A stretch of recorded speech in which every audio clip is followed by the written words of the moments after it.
All right, y'all, the Gen 3 Razor has shown up. You can see it's the EBR7D. It's the mill reticle, first focal plane, 6-36 by 56. And pop the seal here. This guy opened up. There's plenty of unboxings. As always, Vortex, that's super cool. It's like a foam backed packing. I'm sure this will probably get left out or displayed somewhere, but it's super cold because the UPS guy just dropped it off. Came from Euro Optics. And super beefy. I know this is supposed to weigh less, but this is definitely, it feels heavy like the Gen 2s do. So as far as first impressions, I know there's the Area 419 video, which is phenomenal. First impressions is, I mean, it just feels so well made. The heft of things here. So I did get a chance to look through one of these at the Bomber Run match that I kind of been talking about. And I didn't spend a ton of time looking through this, but I don't know if you guys can equate it to something, but the step between the Gen 2 and this Gen 3 is the way that I feel about looking through my Sig Keeler 3000 binos and then looking through my new Swarovski SLC 15 by 56 binos, and it is like a significant optical upgrade in the glass. I mean, it's just substantial. So a couple things that I noticed right off the bat, first impressions, this is a lot of the comment, super slick, fast, just, you know, the right amount of tension. The knurling is I feel like an improvement. I know this is a little bit different. It's pretty stiff, a little bit different from the before having the settings on there. I have pretty good vision, so usually mine gets set awfully low as far as the focus on the reticle goes. Knurling's a lot more I want to say substantial, or almost even rough on the illumination knob that's there. In and out, it's really smooth.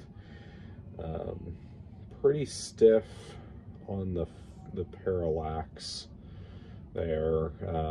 We'll be interested to play a lot more with this in the the field, but you guys can see 10 yards down to 1,000, then into infinity. I haven't really paid a whole lot of attention. I know this one's some of my buddies that have already got theirs talk about the parallax forgiveness, the range in there that still allows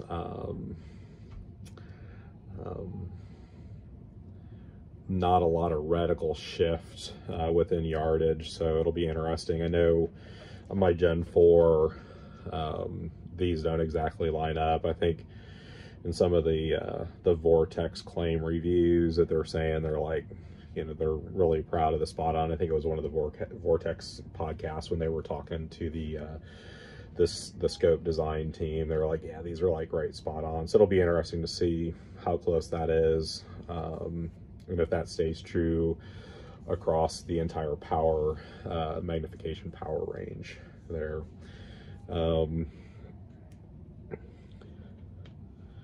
So pretty firm pull up on those guys. I don't know, you know, people are making a big deal. I'm actually kind of pushing down, making a big deal about the that sliding down. I don't really feel like there's any need to pull up at all to dial this thing. That's the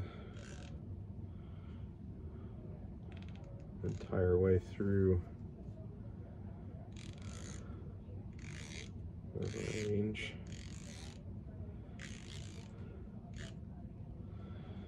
So dial under. It'll be interesting to see how much dial up, how many revs I get putting it on there. See how far that indicator comes out, but I just don't. I mean, that was really me pushing down on it, but I don't know.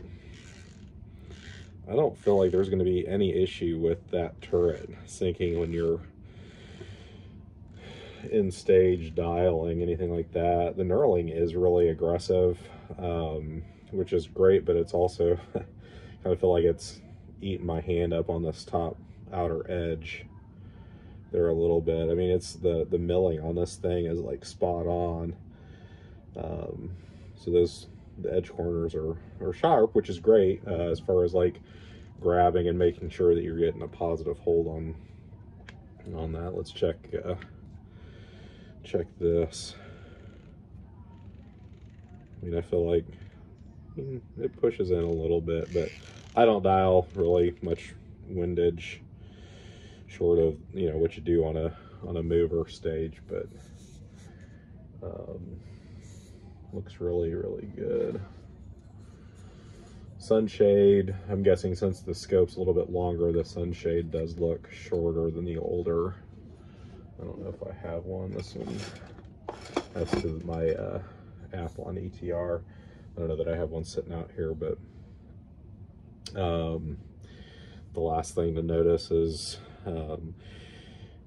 which it's hard to pick up in some of the conversations, but the single set screw here, to be able to adjust the, what they call it, like the LTAC Plus infinite scope adjustment, that screw actually runs this way through the edge, and it's so it doesn't screw in towards the center post. It actually is there's some type of, I guess, clamp that runs around the center column here, and so that screw actually runs through this way, which is nice. I was always worried about you know, if these set screws go into that center post, are you eating common notches in there? So that actually might be a really smart upgrade to this. So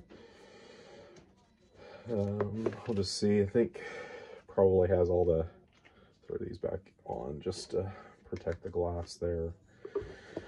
So we already looked at the sunshade. I think all of these have, you know, 2 keys, a couple batteries, the switch lever, and that. So I don't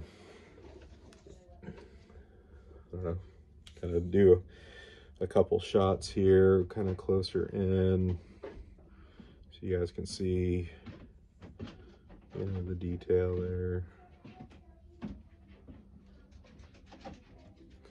See if there's a, sure I'm focused in the right spot there, but super nice. So more to come on this. Excited to get it on the rifle.